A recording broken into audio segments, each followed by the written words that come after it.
અંકલેશ્વર તાલુકાના સારંગપુર ગ્રામ પંચાયત હેઠળ આવતા પરપ્રાંતીય વસ્તી ધરાવતા લક્ષ્મણનગર વિસ્તારમાં તંત્રની ઘોર બેદરકારી ફરી એકવાર સપાટી પર આવી છે।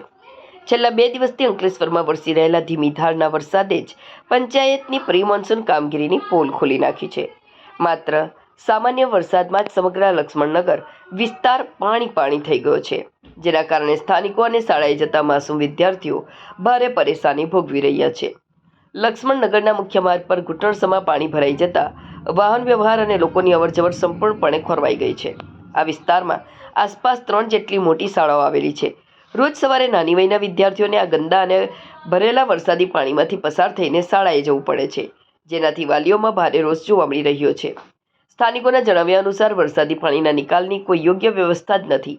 દિવસો સુધી પાણી ભરાઈ રહેવાના કારણે હવે આ વિસ્તારમાં મચ્છરોનો ઉપદ્રવ અને ગંભીર રોગચાળો ફેલાવાનો ભય પણ તોળાઈ રહ્યો છે।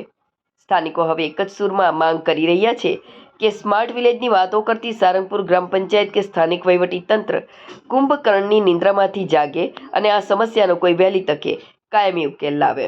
तालुका के लक्ष्मण नगर सारंगपुर पंचायत के अंदर ये एरिया पड़ता है। यहाँ तो कोई काम ही नहीं होता। 5 महीना पहले भी मैं देखा था, सुना था कि मैंने एक रोड और गटर बनने वाला है। आज तक रोड ना बना ना गटर बना।